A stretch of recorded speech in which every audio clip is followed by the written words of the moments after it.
Aaron, how are you? I'm good, thanks, Andrew. How are you? I'm well, thank you. What have we been looking at? What have we been seeing over the last month? So we're going to go for something very topical that a couple of clients have raised as something they're interested in, which is ransomware.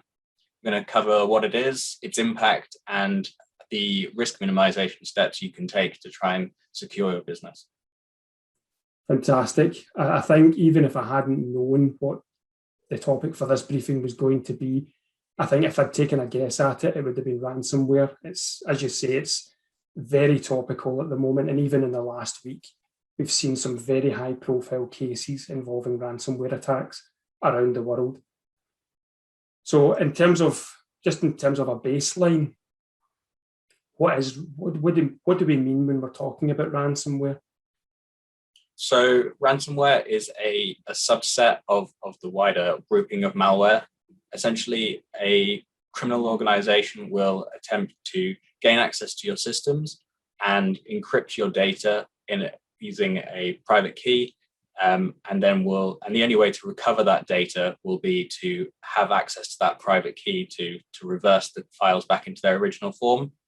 Typically, the criminal organization will try and extract payment for that. They can leverage other techniques to kind of push home as well. That can be kind of blackmail for exposing your data or selling it on the dark web. There's a couple of variants, as well as the kind of wiperware falls under this kind of block 2, whereby it appears to act in the same way as ransomware, and they still will attempt to extract payment, but there is actually no way to recover your data, and they kind of use that as a guise to extract money without having to go through the effort of even making something that is reversible. Okay, so over the last month, we've seen quite a few examples of high-profile ransomware attacks. Now, can you give us some examples of what we've seen? Yep, absolutely. So Colonial Oil is probably the first one that comes to mind. It's a cross-US pipeline that moves oil, leverages a large number of pieces of SCADA equipment, and essentially they had ransomware infect a large portion of their network that basically brought all operations to a halt. It was initially attributed to DarkSide, a criminal group, and the initial infection vector is not clear, but there's an ongoing third-party investigation to get to the bottom of that, so I'm sure that will come out in the coming weeks. Ultimately, they ended up paying out $5 million in ransom payments, and are now back online. I guess that contrasts nicely with the health and safety executive of Ireland, were hit by ransomware attributed to the Conti group. So they tried to extract a $20 million payment, but conversely, the Irish HSE took a more proactive response, or at least were alerted earlier and were able to take a more proactive response, bringing a large number of systems offline to stop the spread. So from what I understand, they're not making any payment and are looking to bring their networks back online as they're able to clean up specific sections. So slightly different outcome based on maybe earlier identification and being able to take the operational decision to bring large parts of their network offline. Right, yeah, that, as you say, that provides a really good contrast between approaches in terms of what organizations do as a result of a ransomware attack. And it's also interesting you mentioning the kind of identification of the attack in progress at HSE and how that influenced their actual response. A question that I would have is, what's to stop organizations from just defaulting to their insurance policy as a defense against ransomware? So that's an interesting one. And I've just seen a question come through in the chat, which I think we can jump to in a second. But in France, the insurer AXA has actually made a public statement saying they're going to stop paying out for ransomware crime payments. There are some additional points to that, which tie into it. It's basically they won't pay out if you aren't shown to be having kind of best practice controls in place. So you couldn't rely on your insurance and then make no effort. you'd have to demonstrate that you made all practical kind of steps to secure your network from these kind of attacks to be able to claim on that. There was a question in the chat asking about insight into the AXA ransomware attack. At the minute, the details are very light, and I wouldn't want to say that making statements about not paying ransomware groups put a target on their head, but it may well have done. It may well be complete coincidence, and it might have been something that's been going on in the background for a long time, because I guess it's important to note that ransomware isn't always deployed immediately after gaining access to the network. It's often a longer process that goes undetected until the ransomware is deployed. So it could have contributed. It might have been something independent. Yeah, I thought it was particularly interesting that the AXA attack happened immediately after their response. Yeah, hard to imagine that it's not linked, but it could well have been completely independent. Indeed. Just on that, we had a question via email prior to the briefing itself. They asked what we thought in terms of, is it ever appropriate to pay a ransom in light of a ransomware attack?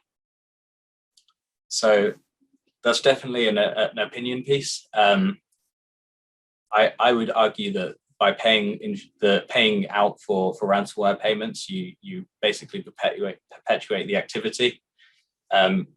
By getting cash payouts, it funds further research by the attackers to go and develop more advanced ransomware, to be motivated to continue doing it. But there's also a converse side to look at it, where there are scenarios where businesses have no options, and if they do not pay for it, ultimately they have no ability to continue operations. So I can see both sides to it, and it's a tough question. Yeah, I've seen Mike in the chat suggested most US orgs typically pay up. I've worked with a variety. Both, sometimes people will pay, sometimes they won't. Often it will be dependent on the criminal group being able to demonstrate that they do have the ability to reverse that kind of encryption, to try and mitigate the kind of fallout of things like NotPetya, where people paid for encryption keys to recover the data, and the decryptor actually destroyed the files and made them even more irrecoverable than if you hadn't paid in the first place. Yeah, that's a kind of cautionary tale about just paying as a matter of course. I suppose this is as good a time as any to go to our first poll, which is asking on a scale of 1 to 5, with 1 not being prepared at all and 5 being very prepared, how would you rate your organization's preparedness for a ransomware attack? I've made that live just now and invite you to give your response. Obviously, the responses are all anonymous, but we're interested in seeing how people think and how people currently consider their current their preparedness for a ransomware attack. While we wait for some answers, shall we quickly cover off the question from Chris about cloud-based environments? Yes, please. So that's an interesting one. There is obviously still a risk with potentially data loss and data extraction, depending on how things are stored in the cloud. But the segregation that is almost kind of cloud native and it's almost forced upon you when you set up cloud infrastructure definitely helps with limiting lateral movement phases. I guess the big thing to be concerned about with especially if you're having kind of production apps in the cloud is the kind of move to cryptojacking of cloud environments. So while you might be able to recover better from ransomware in the cloud, there's the additional risk of you essentially have the propensity to make very powerful resources that cost vast amounts of money. So if somebody was to gain access to your cloud environment, they might try and leverage that to spin up kind of very powerful boxes to do crypto mining or kind of processing of hashes. And essentially, instead of destroying your data or stealing your data, they will kind of build up cloud costs against your account. Right, that's a really interesting spin on it in terms of like a different effect in a different environment. So in terms of ransomware itself, like what can organizations do in order to defend against an attack? So again, it's leveraging the standard defense in depth model that we mentioned last time. So it's going to be having multiple controls in place that will act to either stop or limit the impact or the risks posed. So I guess the first thing is the initial access vector and limiting pivoting. So typically ransomware will be deployed in the network either via a spear phishing campaign, deploying malware on an endpoint, or by exploitation of a public facing host. That will facilitate the attacker getting their initial foothold into your internal network. So to mitigate that, it should be proactive hardening of endpoints and servers, especially so endpoints, any end user workstation that could be opening emails or potentially accessing things on the internet needs to be appropriately hardened. And any servers that have kind of public facing services need to be both hardened and regularly patched to make sure you're not running things that have known vulnerabilities. The next element will be limiting lateral movement. So both network hardening as well as hardening servers that aren't at the perimeter, but are potentially accessible from hosts that are at the perimeter. So where people would make that second step into the network, that includes things like ensuring that you have secure SMB signing configurations and restrict legacy protocols like LLM and R that you could potentially spoof inside the network to move to other hosts or privilege escalate on the network. The next step will be detection and response. So you've hardened your host and you're hardened the ability to move laterally. You can establish a baseline of what you expect. This is exactly like we discussed last time. Establish a baseline so you know what is normal, and detection mechanisms for when things go outside those bounds, and having a response plan in place. The response plan comes nicely under preparing for incidents. There's multiple ways you can do it, but the two key ones will be creating a playbook so you don't have to make these decisions in the high pressure situations. That might be a very short, as soon as certain things are noticed, contact a third party incident response capability, or it might be more detailed if you have in-house capability talking about exactly how you'll respond, how you'll remove specific hosts from the network that appear to be affected and move them into segregated networks to check if they can be cleaned or rebuild them from backups. There's also readiness testing, and that has a complete scope of the different approaches.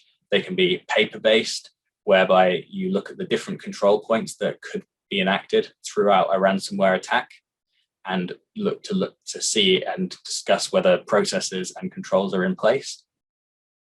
And then you have the technical end, whereby you would actually simulate the steps of a ransomware attack, and it can be tailored to suit, but essentially you will complete the stages of a ransomware attack chain and actually confirm the technical controls and the processes are enacted by people and by at the different control points, and look to see if they could be bypassed or then how they could be modified to improve the detection capability and the ability of each control to stop the risk. And then finally, you have backups, which I think most people will know about at this point, but it's not just having backups, it's having backups that are suitable for the systems. So if you have a very time sensitive issue that for example, if you have a production system that would lose you thousands if every minute it's offline, you need to be looking at having a backup that's on an appropriately fast disk to be able to recover that backup in a time frame that's suitable. There'd be no use having it backed up to a tape that's stored offline on offsite that would take you weeks to recover and then days to kind of actually move the data back onto an appropriate system. So it's having suitable backups and actually having tested them at regular intervals to know how you back it up and that they are working as you'd expect. That's great, Aaron. That's really comprehensive and outlines a good set of steps for organizations to run through, both in terms of preparedness and in terms of like what they can do in order to mitigate what's happening. Just in terms of our poll, we've now had 78% of people have voted, and so by a kind of clear margin, people have voted that their organizations are fairly prepared for a ransomware attack. 43% have voted and said that they feel that their organization is fairly prepared. 10% feel that their organization is very prepared, and there are a few people who feel that their organization isn't very prepared. Okay, that's really interesting. Thanks very much, everybody, for taking part in that. Yeah, I'm sure current scenarios are probably motivating people who maybe are lower down on the level of preparedness to see what they can do. So I think the points that we've discussed so far are some really great starting points to kind of benchmark and improve your response capability. That's great, thank you. And in terms of the takeaways from this then, so we're looking at testing, making sure that you're able to test, again, in terms of penetration testing. Again, going back to what we've spoken about before, as you mentioned, we're talking about a defense in depth model, and then ensuring that you've got a robust detection and response plan in place. And then finally, as you say, having backups, both hot and cold backups in place in order to make sure that you can recover in the event of an attack. That's fantastic. In terms of anything else, is there anything else you would add to that? I think that's everything. I have had a question come in that I think would be an interesting one to address. So the question says, all of the control measures are good, but in the case of the 0-day vulnerability, will these controls help stop malware? In the case of Microsoft Exchange 0-day proxy logon, no one knew for a while. So great question. The defense in depth model essentially aims to have multiple controls in place so that even if one control fails, the later controls will still act to mitigate the risk. So while, for example, we'd look at, if we went through the points I raised, we had the public server hardening and making sure it's up to date. That we'd consider that control to have failed for a 0-day. But if you also implemented detection on the host to see what is normal and what is abnormal, you may notice that the host starts issuing commands outside of what it would normally do, or potentially contacting hosts inside the network that it wouldn't normally do. Also, if you've got your network hardening that you've completed, that might limit lateral movement. If you obviously, you'd hopefully have backups, so when you do identify that the server was breached, you'd be able to roll to a relatively recent backup, but you'd need to be able to check that that backup didn't have the infection previously in it. So no one control will stop everything, but the stacking of multiple controls providing that depth is ultimately what will help stop or alert you at the earliest time that something has happened. That's terrific, thank you. We've had quite a number of questions on this. I'm not really surprised because this is such a topical issue. So we'll go through go through as many of these as we can. So in terms of a ransomware attack, where a ransomware attack occurs, Sonny has asked, do we have to disclose a ransomware attack to the ICO for GDPR purposes? So it will depend on if you've got the ability to determine what was accessed. You'd have to assume any files that were encrypted were in theory accessed. So if there was any data, definitely if there was any personal data, that would need to be disclosed. I'd suggest in most cases, it would, at a point at which somebody would deploy ransomware, you'd have to assume that they had been able to access personal data and may have been able to exfiltrate it. So I'd say in most cases, unless you could demonstrably prove that that data wasn't accessed, I'd suggest that you would have to notify the ICO. Okay. Alex has asked, would an SIEM help to mitigate these risks? So, yeah. So essentially, for those that don't know, it's a SIEM solution that aggregates logs from disparate hosts into one central place. And typically, you would use rule engines applied to that to be able to detect abnormal traffic or anything abnormal. So this is part of the kind of detection step, working out what is in the normal bounds for a host when it is doing what it's meant to do. And then, so yes, having a SIEM solution in place might help you detect when things are out of bounds of normal. And what it will definitely help you with, assuming that it's aggregating the correct logs, is post an incident, working out exactly how something happened, because all the logs are in one place rather than on disparate hosts that potentially could have been encrypted at the point of the ransomware being deployed. Because it's all aggregated, you should have, that system should keep the logs kind of clean from any potential later modification. Okay, thank you for that. Duncan has raised a point. In terms of backups, it's also essential to make sure that the backups are immutable. Absolutely. Yeah. So having things like hashing as well to make sure that things aren't modified afterwards. There's a variety of ways that it can be achieved, as well as the kind of different stages of backups, having kind of hot backups that can be rolled to immediately, which are obviously at higher risk in the event that you have ransomware deployed across your network. There's a reasonable likelihood, if they gain enough permissions, that your hot backups will be impacted. So you kind of roll back to your cold backups, which are physically segregated from the network. There's a variety of ways of doing it. But definitely it's important to ensure that your kind of previous backups can't be modified in a way that you wouldn't expect, even more so in a way that you don't expect without your knowledge. You'd have to be aware that the backups have been modified. Otherwise, you kind of could be setting yourself up to go through loads of effort and cost recovering to only be reinfected immediately because you never actually cleaned up the issue. And does that take into account Paul's question about knowing that, how would you know that the backup hadn't been compromised? Yep. So depending on what backup solutions you're using, there's a variety of ways of doing it. You can take hashes of backup files and then obviously you'd be able to determine that they've been changed.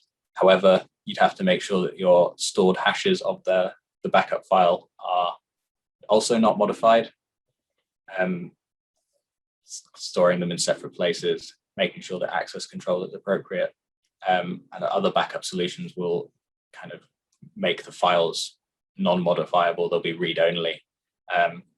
But again, assumes that the attacker is not able to bypass the kind of file control permissions that are in place. So relying on, again, as usual, relying on one control isn't enough. There needs to be yes, the file system is read-only, but also we have mapped the hash of the file. So we'd be able to determine if it had changed. Right, okay. Alex has asked, he's been told that as soon as you have an attack occur, you should disconnect any backup systems to stop them being able to infect other systems as well. What's your thoughts on that? Yeah, so essentially, as soon as you identify that an attack is ongoing, you want to isolate both the target system. So if it is only on one host and you can be confident it only affects one host, clearly isolating that single host is preferable. But in the event that you aren't sure how far things have spread laterally, how many other hosts could be infected, looking to isolate your highest value systems as quickly as possible. So I guess HSE Ireland is the perfect example. As soon as they identified there was an ongoing attack, rather than continue to allow it to spread and try and segregate a small section, they essentially took everything offline and are looking to slowly bring things back online as soon as they've determined that those sections are okay. So it will depend on your specific network architecture, but if you can disconnect your high value systems, like your backup systems that you really need to know are clean, you could look to disconnect those right away. Okay. Duncan has asked, are there any good open source threat intelligence feeds with IOCs that SureCloud can recommend? There definitely are, but nothing I could call out off the top of my head, but I can pick that up afterwards. Terrific. And Paul has asked, is it clear using a SIEM for an operator that there is a ransomware attack, or do they need to use their own deduction in order to identify it? So it will be down to, sorry, echoing through you, Andrew.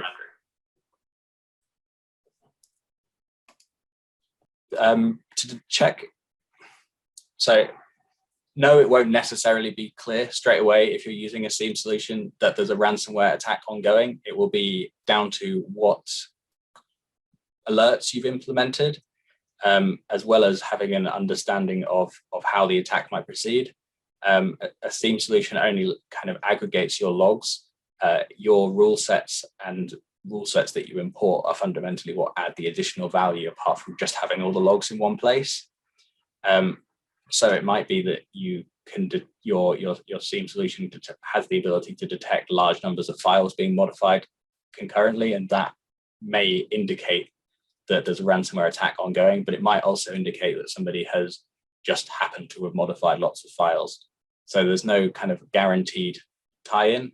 Obviously, if your rule set includes there are suddenly files appearing with the WannaCry file type, you can relatively safely assume that there is something serious going on.